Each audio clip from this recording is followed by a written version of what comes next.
বাড়িময় লোকে লোকারণ্য, খাওয়া দাওয়া করানো হচ্ছে বাড়ির সম্মুখ অংশে। পুরো দমে ব্যস্ত সকলে, ছোটাছুটি চলছে এক প্রকার। এদিকে সেই হই হট্টগোল, উল্টো পাশে একরাশ স্তব্ধ নীরবতায় দাঁড়িয়ে আছে তিনজন মানুষ। তমা তিতিরের খানিকটা পিছনে দাঁড়ানো, রাহাত আর তিতির একদম মুখোমুখি হয়ে আছে। তমা ভয়ার্ত চোখে দেখছে এদিক সেদিক। ভয়ে গলা শুকিয়ে আসছে তার। তিতিরটা আসতে চাচ্ছিল না, না আসলেই বোধহয় ভালো হতো। এত এত মানুষের চোখ ফাঁকি দিয়ে পিছনের দরজা দিয়ে বেরিয়ে এরকম একটা নির্জন জায়গায় এসেছে দুটো মেয়ে। বাড়িতে জানলে খুন হওয়ার সম্ভাবনা শতভাগ। পাথরের মতো দাঁড়িয়ে থাকা রাত এবার খানিকটা টলে উঠল। ছলছল করা চোখ দুটোর পলক পড়ল এবারে। আচমকা দু হাত বাড়িয়ে ধরল তিতিরের হাতখানা, ধরা গলায় বলল, আমি বাঁচবো না তোমাকে ছাড়া পড়ি, সত্যিই বাঁচবো না। বোঝার চেষ্টা করো, আমি সব মেনে নেব, তোমার সব সত্য মিথ্যা, ভালো মন্দ সব সব আমার। তুমি শুধু আমার হয়ে যাও। স্তম্ভিত হলো তিতির। রাতের প্রতিটা কথা মাথার উপর দিয়ে গেল যেন। অজান্তেই কুঁচকে এলো ভ্রুজোড়া। বুঝে ওটা মাত্র ছিটকে সরিয়ে আনলো নিজের হাত। অপরাধ বোধে কেঁপে উঠল শরীর। কোনো রোমাঞ্চকর অনুভূতির জন্য নয়, রাহাত তাকে স্পর্শ করায়। আপনাকে আর কতবার বলতে হবে রাহাত ভাই, সেটা কখনো সম্ভব নয়। আমি আমার স্বামীকে ছেড়ে পর পুরুষের কাছে যাব, এটা সম্ভব?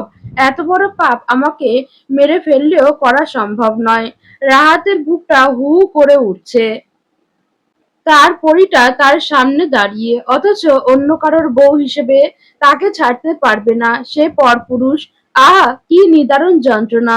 তো তুমি ঈশানকে ভালোবাসো পরি? তিতিরের মুখ দৃঢ় হলো, কেমন একটা চকচক করলো আঁখিজোড়া। এক বুক আত্মবিশ্বাসের সাথে বলল, বাসি, খুবই বাসি। আর সে? থমকায় তিতির। ঈশান ভাই কি তাকে ভালোবাসে? কি জবাব দেওয়া উচিত রাহাত ভাইকে? তিতিরের জবাব না পেয়ে কেমন একটা বাঁকা হাসি ফুটল রাহাতের চোখ মুখে। তোমার স্বামী অন্য এক নারীতে আসক্ত ছিল, জানো সেটা? অনেক খোঁজ খবরই নিয়েছেন, নিতে হয়েছে। সেসব মিথ্যা। আমি ভালোবাসি তাকে, সে আমার হাজবেন্ড। বৈধতা আছে আমাদের সম্পর্কের। আর কি দরকার? রাহাতের মুখের হাসি প্রশস্ত হলো আরো খানিকটা। কেমন একটা বাঁকা গলায় বলল, তোমাদের মধ্যে ভালোবাসা আছে? ভালোবাসা? সেটা ছাড়া একসাথে জীবন পাড়ি দেওয়া যায়? আজ না থাকলে কাল হতে কতক্ষণ? তাছাড়া একই বিষয় আমার আপনার সাথেও কিন্তু প্রযোজ্য। আমিও আপনাকে ভালোবাসি না। রাহাতের মুখের হাসি মিলিয়ে যায়। মুখে আবার নামে রাজ্যের অসহায়ত্ব। এত কনফিডেন্স প্রচুর। যদি কখনো সেটা ভুল প্রমাণিত হয়, মুক্তি নিশ্চিত। রাত দু কদম এগিয়ে আবার ধরতে চাইল বোধহয় তিতিরকে। এবারে তিতির সেই ভুল করতে দিল না। হুড়মুড়িয়ে পিছিয়ে গেল। ধাক্কা খেলো তমার সাথে। তমার দু হাত ধরল বোনকে। তিতির কড়া দৃষ্টিতে তাকালো রাহাতের দিকে এবারে। আমাকে দয়া করে ছোবেন না রাহাত ভাই, দোহাই লাগে, এবারে অন্তত বুঝুন। আমাদের আর কিচ্ছু করার নেই। দুঃস্বপ্ন ভেবে দুজন দুজনকে ভুলে যাওয়া ছাড়া। আমি আপনাকে না আগে কখনো ভালোবেসেছি, আর না তো স্বামী ছেড়ে কখনো আপনাকে ভালোবাসতে পারবো। ওই মানুষটা এখন আমার সব। তাকে ছেড়ে অন্য পুরুষের কথা কল্পনাতেও আসে না আমার। তোমার সব দুঃস্বপ্ন সরিয়ে দেওয়ার প্রতিজ্ঞা করেছিলাম আমি। রাত হলে ঘুমাতে পারো না যে দুঃস্বপ্নে, সে কি সেটা পারে? পারে তোমাকে সে সব দুঃখ ভুলিয়ে রাখতে? তিতির আরেক দফা অবাক হয়। তার রাতে দুঃস্বপ্নের কথা রাহাতের জানার কথা নয়। তমা আশ্চর্য চোখে তাকায় দুজনের দিকে। আপনাকে কে বলেছে? মিনু। আমার দুঃস্বপ্ন হোক বা ভালো স্বপ্ন, আপনাকে দয়া করে সেসব নিয়ে ভাবতে হবে না। সুন্দর একটা জীবন পড়ে আছে আপনার। মরীচিকার পিছনে ছুটে লাভ নেই। পরি, ফিরে যান রাহাত ভাই। এত রাতে সবার চোখে ফাঁকি দিয়ে পরপুরুষের সাথে দেখা করতে আসা নেহাত কোনো ভালো মেয়ের কাজ নয়। কিন্তু তবুও শেষবার দেখা করতে এসেছি আমি। এটাই যেন আমার আর আপনার শেষ দেখা হয়। আমার পিছু আপনি আর কখনো আসবেন না। আমাকে দরকার পড়লে ঘৃণাও করতে পারেন। আপনাকে ঠকিয়েছি এটাও মনে মনে সাজাতে পারেন। আমাকে ভুলতে যা দরকার হয় করুন। এটা আমার অনুরোধ। শব্দ করে হেসে ফেলল এবারে রাহাত। দু হাত মাথার চুলগুলো খামচে ধরল। ছলছল রক্তিম চোখে তাকালো তিতিরের দিকে। এ জীবনে তোমাকে ঘৃণা করা সম্ভব নয় পরি। সম্ভব নয়। আর ভুলে যাওয়া? হাহ, মরে গেলেও নয়। তোমার দাবি আমি ছাড়বো না কোনো জন্মেই। দাবি করতে অধিকার লাগে রাহাত ভাই, খোদা যে ভাগ্য আপনাকে দেয়নি। আমি ঈশান আরশাদ দেওয়ানের, পুরোটা তার। আমার নাম, পদবি, ভালোবাসা, সম্মান, শরীর সব শেষ অবধি থাকবে তো? আমার মৃত্যু না হওয়া অবধি থাকবে। খোদার কাছে বৈধ অধিকারের দাবি আমি পরকালেও করব। কোনোদিন যদি জানতে পারো যে স্বামীকে ভালোবেসে সব উৎসর্গ করেছো, সে স্বামী পুরোটাই মিথ্যা, তার অস্তিত্বই মিথ্যা। তিতির স্থির চোখে তাকিয়ে থাকে কিছুক্ষণ, শ্বাস টেনে দৃঢ় গলায় বলে, আগুন লাগিয়ে দেব সবকিছুতে, মুছে ফেলবো মিথ্যার অস্তিত্ব। সেদিন ফিরবে আমার কাছে? না। তমার এগিয়ে এলো, এবারে তিতিরের একদম পাশে, কণ্ঠ যথাসম্ভব ভদ্র রাখার চেষ্টা করল। আপনি দয়া করে যান, আর আসবেন না। মেয়েদের একটা সম্মান থাকে, বিবাহিত বা অবিবাহিত। অবুঝের মতো করবেন না। যাকে ভালোবাসেন তার গায়ে নিশ্চয়ই দাগ লাগলে ভালো লাগবে না আপনার। রাহাত তমার কথার সোজাসাপটা কোনো উত্তর দেয় না, তবে কথাটা কাজে দিল বলে মনে হলো। তিতিরদের পিছন দিকে তাকিয়ে লক্ষ্য করল একবার, ধরা গলায় বলল, বাড়ি যাও পরি, ভাগ্যের হাতে আমি এত সহজে সব ছেড়ে দিলাম না কিন্তু। এ দেখা শেষ দেখা না, হতে পারে না। তিতির কিছু বলার আগেই সেখান থেকে বেরিয়ে গেল রাহাত। তমা তিতিরের হাত টেনে নিয়ে আসলো বাড়ির ভেতরে, তবে ঢুকতেই সামনে পড়ল নুরির। ধরা পড়ে যাওয়া চোরের মতো মুখ হয়ে গেল তাদের। এখানে কি করছিস তোরা? তিতির এগিয়ে এলো দরজা আটকে। মিথ্যা বলায় সে বড্ড কাঁচা, তবে কোনো মতে বলল, এপাশে লাইট দেওয়া আছে কিনা দেখতে গেছিলাম। বড্ড কাঁচা মিথ্যা কথা। এপাশে আলো জ্বালা হয় না এই জীবনে। আজকের সামনের দিকে আলোয় ঝলমলে, আরো প্রয়োজন নেই এদিককার আলোর। তবে নানা চিন্তার জর্জরিত নুরির মাথায় বোধহয় আসলো না সেসব কিছু। মাথা নাড়ল কোনো মতে, হাতে পানির বোতল তার। ঘুরে চলে যেতেই হাঁপ ছাড়ল দুজন। পানি খাওয়া দরকার, গলাটা অস্বাভাবিক শুকিয়ে গেছে। নুরি নিশিকে এত মানুষের মধ্যে চোখে পড়ল না তাদের। ড্রয়িং রুমের মাঝখানে খাওয়া দাওয়ার পর্ব চুকিয়ে সব মহিলারা বসে আছে চন্দ্রা দেওয়ানকে ঘিরে। গল্প গুজব হচ্ছে। তমার মা চাবি গুছে দিলেন মেয়ের হাতে। ফোন রেখে এসেছেন তিনি বাড়িতে। রাত কত হবে যেতে? তমার নানা ভাই অসুস্থ। ফোন কাছে না থাকলে মন খুঁতখুত করে। তিতির ওপরে আসলো, ঈশানের ঘরের দরজা ঠেলে ভেতরে ঢুকতেই চমকালো ঈশান। কপালে হাত ঠেকিয়ে চোখ বুজে শুয়ে আছে। নিচের ব্যস্ততা এক ফোঁটাও কমেনি। তৃতীয় বৈঠকের খাওয়া দাওয়া চলছে, সবাই ছোটাছুটি করছে। লোকটার কি শরীর খারাপ নাকি? দরজা চাপিয়ে এগিয়ে গেল ঈশানের দিকে। ঈশান টের পেল চিরচেনা নারীর অস্তিত্ব। নুপুরের শব্দ কানে এসে বাজছে, তবে চোখ খুলল না। তিতির শব্দহীন পাশে বসলো। খেয়াল করলো, চেষ্টা করলো ঈশান ঘুমে কিনা। মনে হচ্ছে না, কপাল কুঁচকে আছে। ধীর গলায় ডেকে উঠল, ঈশান ভাই। জবাব দেওয়ার প্রয়োজন বোধ করলো না ঈশান। ওর 7 জন্মের ভাই হয়তো সে, ডাকতে থাকুক। তিতির কপালে অস্বাভাবিক কোঁচকানো লক্ষ্য করলো। আপনার কি শরীরটা খারাপ লাগছে ঈশান ভাই? ঈশান এ যাত্রায় চোখ খুলল। তিতির ঝুঁকেছিল খানিকটা ঈশানের ওপর। চোখ মেলতেই চমকে সরে বসলো, তবে কণ্ঠ থেকে আকুলতা গেল না। শরীর খারাপ লাগছে কি? ঈশান এবারের জবাব দিল না, উঠে বসলো। গম্ভীর গলায় বলল, একা থাকতে চাই একটু। তোর ঘরে যা। তিতির অবুঝের মতো তাকিয়ে আছে। তোর ঘরে যা মানেটা কি? কি হয়েছে বলবেন তো? কোথায় ছিলিস এতক্ষণ? তিতির থমকায়, শুকনো ঢোক গেলে। ঈশানের প্রশ্ন ড্রিম ড্রিম শব্দ শুরু হয়ে গেছে বুকের বাঁ পাশে। মিনমিন করে বলল, নিচে। কই, আমিও তো নিচেই ছিলাম, দেখলাম না তো। ও, ওই ছিলাম ওখানেই। ঈশান সরু চোখে দেখল তিতিরের মিথ্যা বলা। মেয়েটা তাকে মিথ্যাও বলে, জানা তো ছিল না। উঠে দাঁড়ালো বিছানা থেকে, সিগারেটের লাইটার হাতে নিল, ঠোঁটে চেপে ধরলো সিগারেট। তিতির নাক মুখ কুঁচকে বসে আছে। সিগারেটের গন্ধে তার শ্বাসকষ্ট হয় বরাবরই।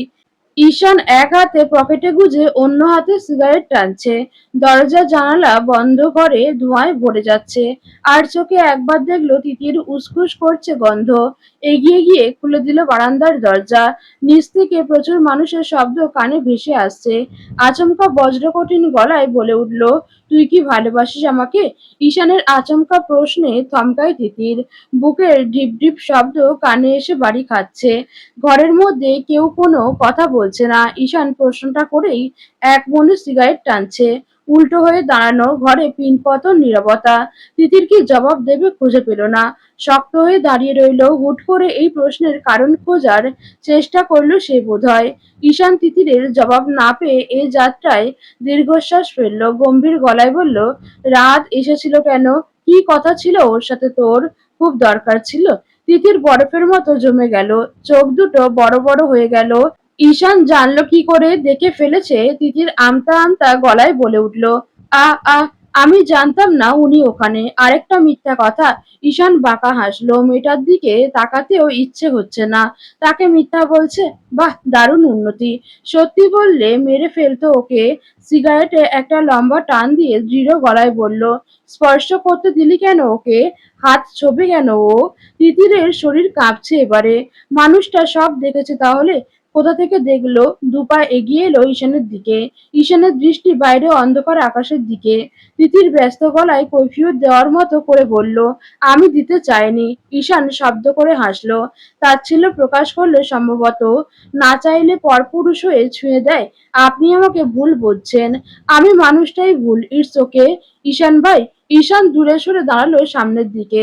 হাতের শেষ হওয়া সিগারেটটা বারান্দায় ছুঁড়ে ফেলে পায়ে পিষলো। একা থাকতে দে কিছুক্ষণ।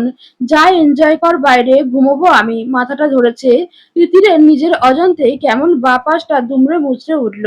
ঈশান তার উপর রাগ করেছে, তাকাচ্ছে অবধি না। একা থাকতে চাচ্ছে এভাবে। আপনি? ঈশান হাত তুলে থামিয়ে দিল তাকে। গম্ভীর গলায় বলল, এসব নিয়ে কথা বলতে ভালো লাগছে না তিতির। প্লিজ, মাথা যন্ত্রণা করছে। একটু স্পেস দে। তিতির ছলছল চোখে তাকিয়ে ঈশানের দিকে। আচমকা তার এমন কষ্ট হচ্ছে কেন? বুকটা জ্বলে যাচ্ছে। লোকটা তাকে ভুল বোঝায়। কোনো কৈফিয়তও শুনছে না। ঈশান পাশ কাটিয়ে বিছানার কাছে চলে এলো। ফোন করলো কাউকে। একটু পরেই বোঝা গেল সেটা নিয়াজ। নিয়াজ, একটু ওদিকটা দেখ, আমি আধ ঘন্টা পর আসছি। ফোন কেটে হাতের ঘড়িটা খুলে বেড সাইড টেবিলে রাখতে রাখতে আলো নেভালো ঘরের। দরজা আটকে যাস। তিতির বেশ খানিকটা সময় ঠায় দাঁড়িয়ে রইল। ঈশানের কোনো শব্দ পাওয়া গেল না। কাছে গিয়ে ডাকবে? সমস্যা কোথায়? বকবে না হয়, একটু বকাই উচিত, যা করেছে সে। কিন্তু লোকটা তো কথাই বলছে না। তিতির নড়াচড়ার কোনো আভাস না পেয়ে এবার ঈশানী উঠে এলো বিছানা থেকে। ঘড়ি আর ফোন হাতে গটগট করে বেরিয়ে গেল ঘর থেকে। তিতির পিছু ডাকলো কয়েকবার, সাড়া দিল না ঈশান। স্যার, এটা একই বয়সের একজন মহিলার লাশ। একইভাবে মার্ডার, প্রথমে রেপ, তারপর শ্বাসরোধে মেরে ফেলা হয়েছে। কপালে সরু ৩-৪টে ভাঁজ নিয়ে সাজিদের ইচ্ছে হলো দু হাতে মাথার চুল খামচে ধরতে। ঘণ্টাখানেক আগে থানা থেকে ফোন এসেছে। নতুন করে আরেকজন নারীর লাশ পাওয়া গিয়েছে তাদের এলাকা থেকে বেশ কিছুটা দূরে জঙ্গলের ভিতরের এক পোড়ো বাড়িতে। ঈশানদের বাড়ির ব্যস্ততা তখনও শেষ হয়নি। কি এক দরকারে ঈশান বেরিয়েছে। তারাই সামলাচ্ছিল সবটা। আচমকা এমন খবরে মাথায় বাজ পড়ছে সাজিদের। উচ্চ মহল থেকে কল করে বকাঝকা করা হলো তাকে। সেই বা এক দুদিনে কি করতে পারে? জাদুকর তো নিশ্চয় নয় সে। তদন্ত চলছেই। তাদের দৃঢ় বিশ্বাস ছিল পরের খুনটা আরো এ এলাকায় হবে না। মাঝখান থেকে সাজিদ গ্লাভস পরে মনোযোগ দিয়ে এদিক ওদিক পরখ করে লাশের। মেয়েটা তাদের এলাকার নয় সম্ভবত। অবশ্য কয় বাড়ির মেয়েকেই বা চেনে। খুব সম্ভবত আশেপাশের কোনো এলাকার। পাশে থাকা তার অ্যাসিস্ট্যান্ট এর দিকে ফিরতেই একটা ফাইল এগিয়ে দিল সে। ফটোগ্রাফ। স্যার, খুনটা বেশিক্ষণ হলো হয়নি। এই ১.৫ ঘন্টার মতো বলতে পারেন। খুনের মিনিট ২০ পর চোখে পড়ে স্থানীয় মানুষের। আশেপাশে তীক্ষ্ণ দৃষ্টি বোলালো সাজিদ। গম্ভীর গলায় বলল, এরকম একটা জায়গায় চোখে পড়ল কার? অদূরে গুটিসুটি মেরে বসে থাকা এক বৃদ্ধাকে দেখালো কনস্টেবল। স্যার, উনি। ওনার স্বামী পাগল। সময় অসময় বাড়ি ছেড়ে বেরিয়ে যায়। এদিকে এসেছে কিনা খুঁজতে খুঁজতে বৃদ্ধা আবিষ্কার করে মেয়েটাকে। তবে সব শুনলে বুঝতে পারবেন বৃদ্ধার উপস্থিতি অনুমান করে খুনি সরছে ওখান থেকেই। কারণ বৃদ্ধা মেয়েলি গলার চিৎকারে যায় ওখানে। তবে গিয়ে মৃত অবস্থায় পায়। সাজিদ মন দিয়ে শুনল সব তথ্য। হাতের ফাইলের ছবিগুলো পরখ করে কনস্টেবলের হাতে দিতে দিতে বলল, মঞ্জু, পোস্টমর্টমের জন্য দ্রুত পাঠাও। আর আশেপাশে একদম চিরুনি তল্লাশি দেবে। কোনো ক্লু থাকলে সেটা যেন হাতছাড়া না হয়। লাশ সরিয়ে নিয়ে যাওয়া হলো ময়না তদন্তের জন্য। স্পেশাল ফোর্স তল্লাশি করছে আশপাশটা। জার্মান শেফার্ড বিশেষ ট্রেনিং প্রাপ্ত কুকুর নিয়ে আসা হয়েছে। প্রায় ৪৫ মিনিট এর তল্লাশি শেষে মিলায়িত হলো একসাথে। একজন পুরুষ কনস্টেবল এগিয়ে এলো হাতে দুটো প্যাকেট নিয়ে। একটায় একটা শার্টের বোতাম, অন্যটায় একগোছা চুল। আর কিছু? স্যার, একটা গাড়ি আর বাইকের ছাপ আছে। স্পষ্ট নয় যদিও। বৃষ্টি থাকলে ধরা যেত আজকের কিনা, তবে আমরা সেটাও পরীক্ষা করছি। মেয়েটার পরিবারের খোঁজ। স্যার, ২ গ্রাম পরে। মাস্টার্স ফাইনাল পরীক্ষা সামনে মাসে। বাড়িতে মা আর দাদির সাথে থাকে, টিউশনি করে সংসার চালাতো। রোজার দিন, তাই টিউশনি সন্ধ্যার পর ছিল। এই মেন রাস্তা ধরে বাড়ি ফেরে। খুব সম্ভবত সেখান থেকেই কেউ তুলে এনেছিল মেন রোডে থেকে। এটা খুব একটা দূরে নয়। মুখের আদল কিছুতেই স্বাভাবিক হচ্ছে না সাজিদের। কেউ একজন চ্যালেঞ্জ ছুড়তে চাইছে তাদের। নাকের ডগায় এক এক খুন করে যাবে, তারা ধরতেও পারবে না। বিড়বিড় করে আওড়ালো, বাস্টার্ড। ঈশানের বাইক বাড়ির গেটের ভিতরে ঢুকতেই চোখ মুখ কুঁচিয়ে এগিয়ে এলো রাইসুল দেওয়ান। ঘড়ির কাঁটায় 10:30 বাজে। বাইরের আত্মীয় স্বজন, দাওয়াতের লোকজন প্রায় সকলেই চলে গেছে। খাওয়া দাওয়ার পর্ব গোছানো ভাবে পার হয়েছে। কর্মচারীরা আপাতত সকলে খেয়ে নিচ্ছে। তাছাড়া নিয়াজ নাইমরাও এখনো খায়নি। তারা অবশ্য অপেক্ষা করছিল ঈশানের জন্য। ছেলেকে দেখে ২ হাত পিছনে রেখে এগিয়ে এলেন। আজকের দিনেও তোমার কাজ থাকে? কাজ কি দিনক্ষণ দেখে আসে? ছেলেগুলো অপেক্ষা করছে তখন থেকে। না খেয়ে বসে আছে। তুমি কাজ কারবার এদের ঘাড়ে দিয়ে ভেগেছ? বাবার কথায় বিরক্ত হয় ঈশান। তার বিয়ের ওই ঝামেলার সময় থেকেই বাবার সাথে আজকাল পড়ে না তার। ঘাড় ঘুরিয়ে প্যান্ডেলের দিকে দেখলো। একটা টেবিলে বসে কথা বলছে নিয়াজ, নাইম, ঋতু, অনিমা। অন্যদিকে প্যান্ডেলের লোক, অন্যান্য কর্মচারীরা খাবার খাচ্ছে। বাবার দিকে তাকিয়ে গম্ভীর গলায় বলল, খেয়ে নিচ্ছি আমরা এদিকটার, বাকি কাজ দেখে নেব। ভিতরে যাও। রাইসুল দেওয়ান আরো কিছু বলতেন। সে সুযোগ না দিয়ে ঈশান পা চালিয়ে গেল নিয়াজদের দিকে। রাইসুল দেওয়ান আর কথা বাড়ায় না। বাড়ির ভিতরে চলে আসেন। বাড়ির আত্মীয় স্বজনে এখনো বাড়ি পরিপূর্ণ। ঈশানকে দেখে হাঁপ ছাড়ল সকলে। ঈশান ভ্রু নাচালো। চেয়ার টেনে দুদিকে পা দিয়ে বসতে বসতে বলল, এএসপি সাহেব কোথায়? নিয়াজ কর্কশ গলায় বলল, তুই কোথায় ছিলি শালা, সেটা বল। খিদেই মরে গেলাম, হুট করে হাওয়া। তোর বাড়ির আয়োজন, আমরা খেটে মরলাম। ঈশান হাত বাড়িয়ে কাউকে বলল এদিকটায় খাবার দিতে। বন্ধুদের দিকে ঘুরে বলল, কাজ ছিল। সাজিদ কই অনি? অনিমার মুখ এবারে গম্ভীর হলো। সবার দিকে দৃষ্টি বুলিয়ে বলল, সেম কেস। মানে আরেকটা মার্ডার? হোয়াট? কোথায়? মেইন রোডের পাশ দিয়ে যে জঙ্গল গেছে, ওটার ভিতরে নাকি একটা পোড়ো বাড়ি আছে সেখানে। গম্ভীর থেকে গম্ভীরতম হলো ঈশানের মুখ। অনিমা যতটুকু জানতে পেরেছে সাজিদের কাছ থেকে খুলে বলল সবটা। স্তম্ভিত হয়ে বসে আছে সকলে। ঈশান একটা শব্দও করল না। টেবিলে খাবার আসলো। শুধু ধীর গলায় বলল, খেয়ে নে, আর অনি আজ থেকে যা। সাজিদের ফিরতে সম্ভবত রাত হবে। ওকে বলে দেব এখানে চলে আসতে। কোনো সমস্যা নেই, নিয়াজ নাইমদের সাথে চলে যাব আমি। বাড়িতে মা বাবা আবার অযথা টেনশন করবে দুজনেই বাইরে থাকলে। কেসটার কথা তো নিশ্চয়ই জানাজানি হয়েছে। মাথা নাড়ল ঈশান। সাজিদ ফিরল তখন রাত 11টার মতো বাজে। বন্ধুরা সকলেই গার্ডেনেই বসে আছে খাওয়া দাওয়া করে। সাজিদ ফিরছে বলেই এখানে অপেক্ষা আর কি। যারা চলে যাওয়ার বেশিরভাগই চলে গিয়েছে। বাড়িতে চন্দ্রা দেওয়ানের কিছু অতিথি বাদে। গমগমে পরিবেশ শান্ত হয়েছে অনেকটা। প্যান্ডেল কাল খোলা হবে। তারাও চলে গিয়েছে যার যার মতো। চন্দ্র কারণে আত্মীয় স্বজন সকলেই রাতে থাকার ব্যবস্থা করা হচ্ছে। দেখিয়ে দেওয়া হচ্ছে যার যার রুম। সাজিদ এসে বসতেই এক প্রকার চেপে ধরল সকলে।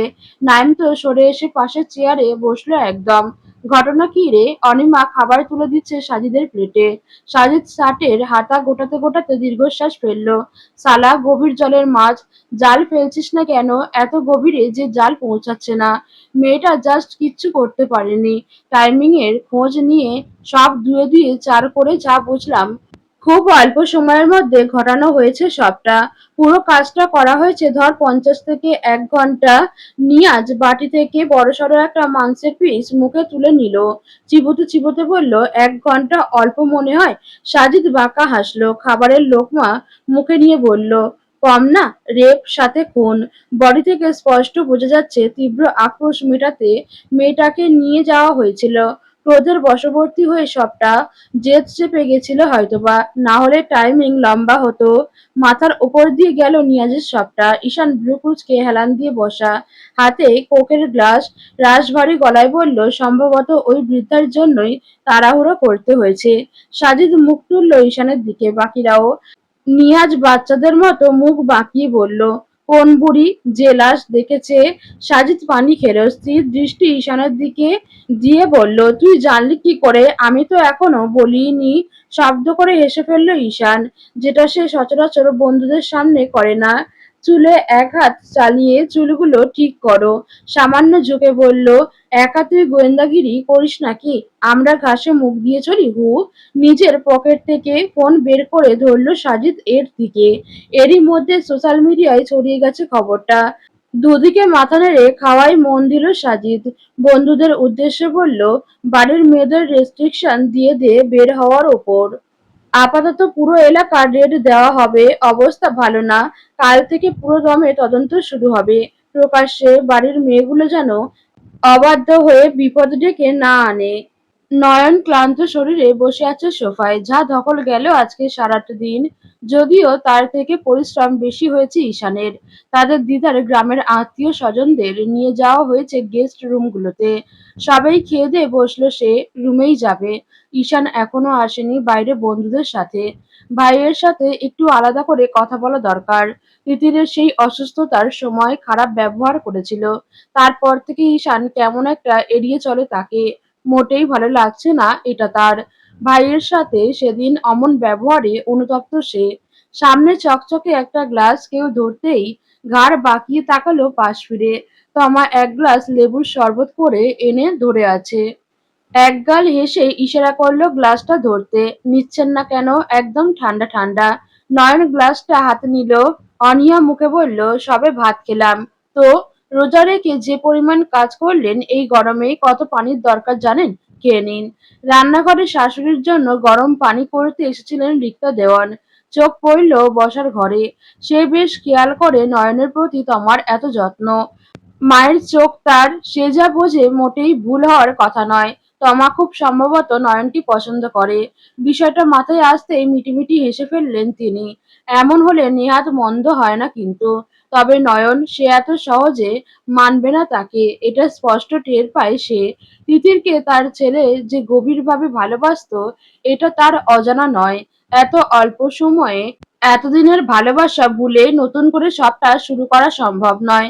তমা পাশে বসলো নয়নের, তাকিয়ে আছে নয়নের গ্লাসে চুমুক দেওয়ার দিকে। মানুষটা তৃপ্তি করে খাচ্ছে, অন্তর প্রশান্তিতে ভরে উঠছে তার। নয়ন হাতে গ্লাসের শরবতটুকু শেষ করে এগিয়ে দিল তমার দিকে। মামুনি চলে গেছে? মাথা নাড়ল দুদিকে তমা। উহু, দিদার ঘরে, ওখানে কারা কারা যেন গল্প করছেই। ও, ঈদের দিন পাঞ্জাবি পরবেন নয়ন ভাই? হু। সাদা? হু। আমার ড্রেসও সাদা। ও। নয়নের অতি সংক্ষিপ্ত জবাবে বিরক্ত হয় তমা। ফোনে মুখ বুজেছে, তার কথার ঠিকমতো জবাবই দিচ্ছে না। হতাশ হলো না সে, আরেক দফা লেগে পড়ল। ঈদের দিন বের হবেন কোথায়? সিওর না। আমাদের ঘুরতে নিয়ে যাবেন?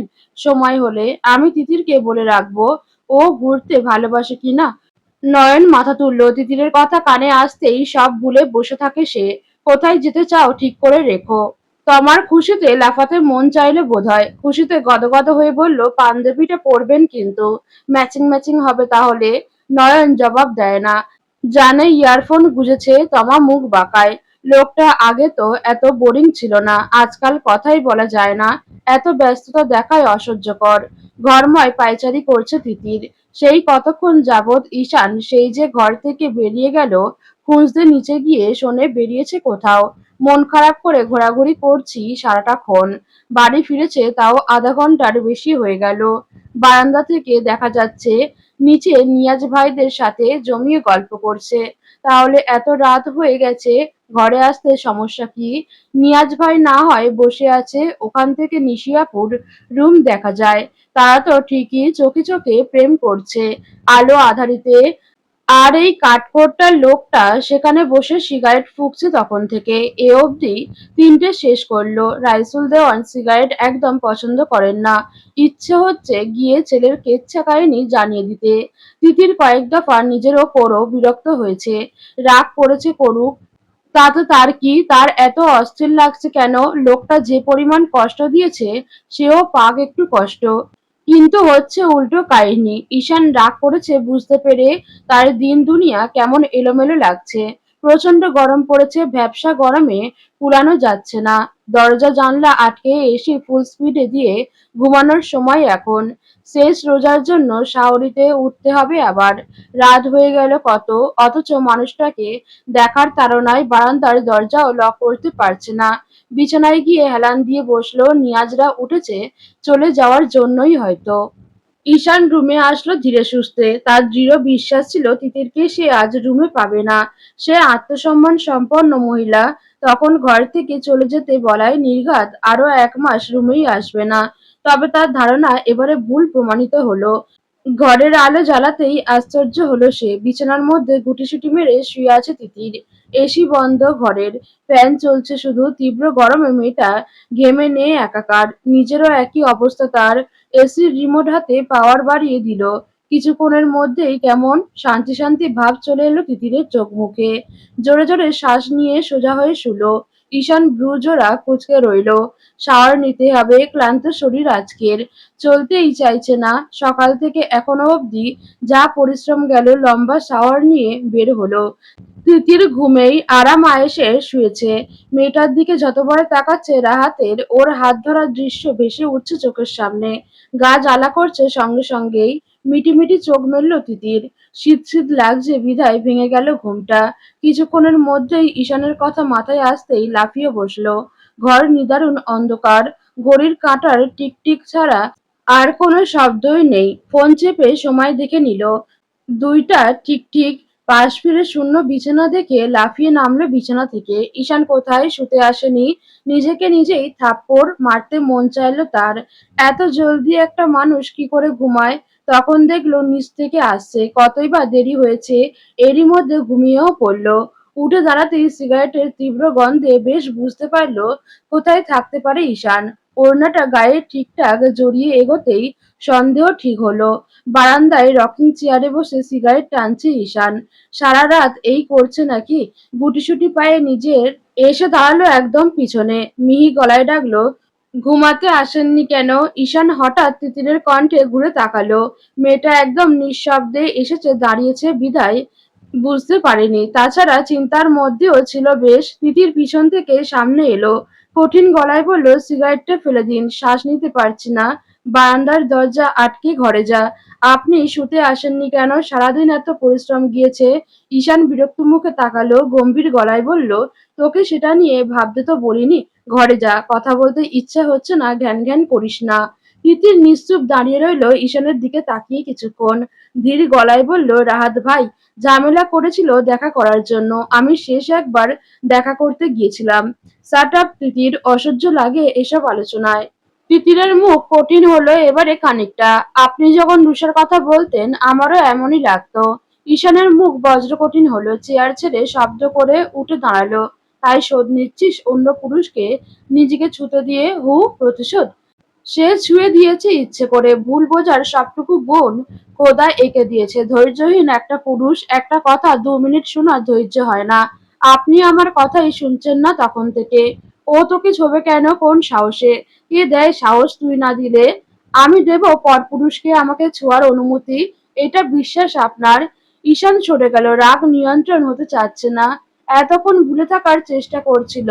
মেয়েটা এসে আবার সব মনে করিয়ে মাথা জ্বালিয়ে দিচ্ছে।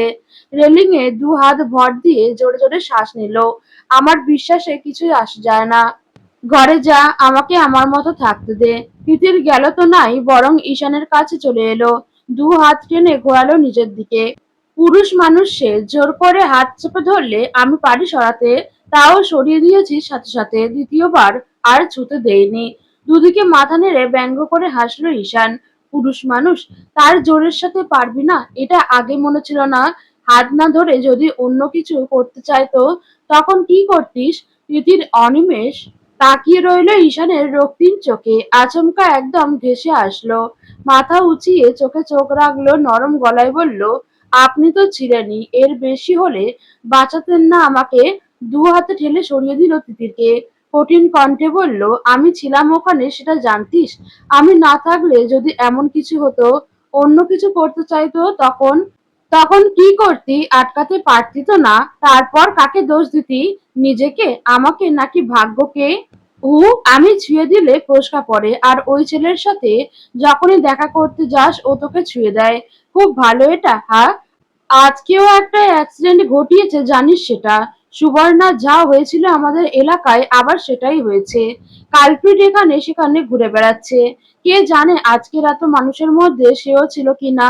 আর এমন সিচুয়েশনে তুই তিতিরের গাল ভরিয়ে নোনা জল পড়লো আচমকা। ঈশান বিরক্তসূচক শব্দ করে চোখ সরিয়ে নিল। উন্মাদের মতো টান দিল সিগারেটে। হুংকার দিয়ে উঠল এক প্রকার, চোখের পানি মোচ জলদি। অসহ্য লাগে এটা। তিতির হাতের উল্টো পিঠে পানি মুছে ধরা গলায় বলে, আর কখনো আপনাকে না জানিয়ে কারোর সাথে দেখা করতে যাব না, প্রমিস ঈশান ভাই। ঈশান শক্ত করে চেপে ধরল তিতিরের হাতের কবজি।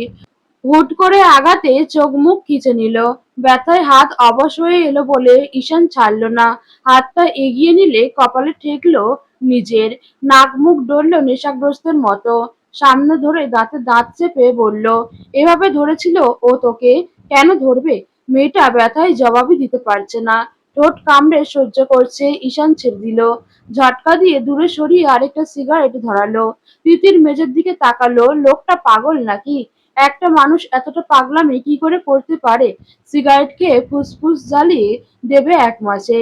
সিগারেট ফেলুন। তোকে যেতে বলেছি আমার সামনে থেকে। এত বদমেজাজি হওয়া ভালো না। তোর থেকে শিখতে হবে আমাকে। হাতের ব্যথা উপেক্ষা করে তীব্র অধিকারবোধ নিয়ে বলল, আপনি আর কয়টা সিগারেট খাবেন? ফেলতে বলেছি আমি এটা। তিতিরের কণ্ঠের অধিকারবোধটা ঠিক ধরতে পারল ঈশান। বলা যায় বুকে এসে লাগলো। রাগ কমতে শুরু করেছে নাকি? স্থির দৃষ্টি তাক করে গলার স্বর খাদে নামিয়ে বলল, বাধ্য কর। তিতিরের শরীর কেমন করে উঠল এমন কণ্ঠে। বন্য শিকারী বাঘ হুট করে পোষ মেনে যায় কখনো? জানা নেই তার। তবে চোখের পলকে ঈশানের এমন রাগী রাগী মুখ উধাও হতে দেখে বুকটা কাঁপল তার। তবে সরে গেল না, উল্টো নিজেই এগোলো। হাত বাড়িয়ে ঈশানের ঠোঁটে রাখা সিগারেট ধরা হাত সরিয়ে আনলো। এক নজর ধোঁয়া ওঠা সিগারেটের দিকে তাকিয়ে আবার তাকালো মুখের দিকে। এই লোকটাকে আজকের বড্ড আপন লাগছে। ঠিক সেদিনের মতো রাত যেদিন অনাকাঙ্ক্ষিত ভাবে জড়িয়ে ধরেছিল, তখন যেমন মনে হচ্ছিল ঈশানকে দরকার তার। তার ওই বৈধ পুরুষের শরীরের উষ্ণতায় পরপুরুষের ছোঁয়া ভুলতে আজকেও আচমকা তেমন মনে হচ্ছে। তীব্র ভালোবাসার চাদরে মুড়িয়ে ফেলতে মন চাচ্ছে লোকটাকে, যাতে কখনো পালাতে না পারে তার থেকে। ঈশান চুপচাপ দেখে যাচ্ছে তিতিরের কার্যকলাপ। তিতিরের দু হাতে তার দু হাত চেপে ধরা। মেয়েটার নরম ঘায়েল করা দৃষ্টি তাক করে আছে তার দিকে। ভীষণ আবেদনময়ী গলায় বলল, যা বলবো মানবেন? ঈশান বাধ্য ছেলের মতো ধীর গলায় বলল, বিচ্ছেদ বাদে। তিতিরের শরীর শিহরিত হলো। ধুকপুক শব্দ জোরালো তো হয়েই আছে। ভয় পান? ঈশান সেটার জবাব দিল না।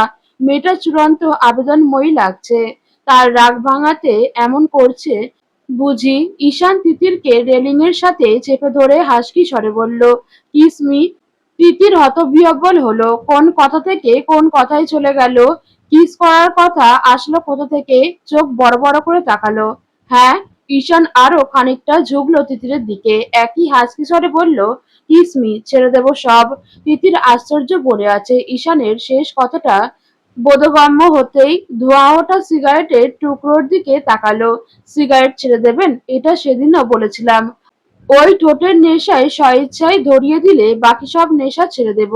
দুটো মানবী ঝড়ে উথাল পাতাল হৃদয় নিয়ে মুখোমুখি দাঁড়িয়ে, চোখে চোখ রেখে হিসাবের খাতা খুলে বসে আছে। বারবার নিচের ঠোঁট কামড়ে ধরছে তিতির। নিচ থেকে কিভাবে এগোবে সে? এটা কোনো কথা? লজ্জায় দাঁড়িয়ে থাকতে পারছে না যেন। চুমু কিভাবে খাবে? পারবি না তো? যা, ঘরে যা এবার। আর জ্বালাতন করিস না, যেদিন পারবি সেদিন আসিস। তিতির ঈশানের হাত থেকে সিগারেটটা নিল নিজের হাতে। নিচে ফেলে পিষে ফেললো পায়। বাকি যেটুকু দূরত্ব ছিল সেটাও মেটালো। এক বিন্দু ফাঁক নেই দুজনের মধ্যে। তিতিরের দ্রুত ওঠানামা করা বক্ষজোড়া স্পর্শ ঈশানের বুকে। ধড়ফড় করছে তার বুকটাও। ঈশান কিছু বুঝে ওঠার আগেই তার শার্টের কলারে টান পড়ল। তিতির দু হাতে শার্টের কলার চেপে নিচু করে ফেলেছে ঈশানকে। ঝড়ের গতিতে মিলিয়ে নিয়েছে দু জোড়া ওষ্ঠ। ঈশান স্তম্ভিত, হতবাক। কল্পনাতেও বিশ্বাস করেনি তিতির এটা করবে। পাথরের মতো দাঁড়িয়ে রইল। তিতির ছেড়ে দিয়েছে ওষ্ঠজোড়া। চোখ বুজে আছে, থরথর করে কাঁপছে ঈশানের কলারে চেপে রাখা হাত জোড়া। ঈশান খেয়াল করলো সে শ্বাস নিতে পারছে না। হার্টবিট মিস হচ্ছে বারবার। তিতিরের লজ্জারুণ মুখখানা দেখে এবারে হুঁশ হলো তার। যা ঘটেছে সত্যি। এই মেয়েটা সত্যিই ঘটালো এই কাণ্ড। তিতির সময় নিয়ে খুলল চোখ জোড়া। তিত্তির করে কাঁপছে পাতলা কমলার কুয়ার মতো ঠোঁট। ইতস্তত করে বলল, এবার ছাড়বেন? ফিল তো করতে পারলাম না, আগেই তো ছেড়ে দিলি। লজ্জায় দৃষ্টিনত হলো মেয়েটার। সে যেটুকু এগিয়েছে তাতেই মরে যাচ্ছে লজ্জায়।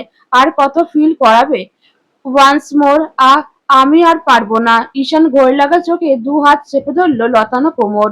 উঁচু করে দাঁড় করানো নিজের পায়ের ওপর। হাত দিয়ে গলা চেপে মাথা নিচু করে কপালে কপাল ছোঁয়ালো। শ্বাস ফেলছে জোরে জোরেই দুজনে। ছলনা করলি কেন? তিতির আশ্চর্য হয়। ছলনা কোথা থেকে আসলো এখানে? যা করতে বললো তাই তো করলো। কিসের কথা বলছেন? নিজের ইচ্ছেতে কাছে আসলে কি? না তো। তাহলে ছলনা হলো না? আপনিই তো বললেন তাহলে ছেড়ে দেবেন সিগারেট। তাহলে ফিল করতে দিচ্ছিস না কেন ভালো মতো? তিতির কিভাবে বোঝায় মেয়ে সে? কিভাবে আগ বাড়িয়ে এভাবে চুমু খাবে? জবাব না দিয়ে চোখ বুজে থাকে। সে তো মানা করছে না আজকের ঈশানকে। আজকে জেদ করে খেলেই হয় চুমু। ঈশান শুকনো ঢোক গিলল। বৃদ্ধাঙ্গুলি স্লাইড করল নিচের ঠোঁটে। হাসকি স্বরে বলল, আমি করি একটু। তিতির কি এখন লজ্জায় মাথা খেয়ে অনুমতি দেবে? আশ্চর্য লোক, এতদিন অনুমতির তোয়াক্কা করেনি। আজ নাটকের শেষ নেই। তিতিরের সাড়া না পেয়ে চোখ মেলল ঈশান। ঠোঁট কামড়ে চোখ বুজে দাঁড়িয়ে টক টক করে কাঁপছে। দীর্ঘশ্বাস ফেলল ঈশান। ছেড়ে দিল মেয়েটাকে। তিতির অবাক চোখ মেলল। ঈশান পিছিয়ে পকেটে দু হাত গুজল। শাওয়ারের জন্য উঠতে হবে একটু পর, শুয়ে রেস্ট নে। তিতির কিছু বলবে তার আগেই কড়া পড়ল দরজায়। থামাথামির নাম নেই। এ সময়ে এত জোরে কড়া নাড়া চোখাচোখি হতেই দ্রুত পায়ে দরজা খুলল এসে ঈশান। তিতির পিছন পিছন ছুটে এসেছে। দরজা খুলতেই চোখে পড়ল কান্নারত মুখ। রিক্তা দেওয়ান দাঁড়িয়ে উদ্ভ্রান্তের মতো দু হাতে চেপে ধরল ঈশানের হাত। ফুপিয়ে উঠল, বড় আব্বা, আমার সর্বনাশ। তিতির ছুটে এসে ধরল মেজো মামুনিকে। মেজমা, কি হয়েছে বলবে তো? রিক্তা দেওয়ান হাতের ইশারা করলো ওদিকটার একটা রুমের দিকে। নুরির রুম ওটা। কোনো মতে আওড়ালো, আব্বা, আমার মেয়েটা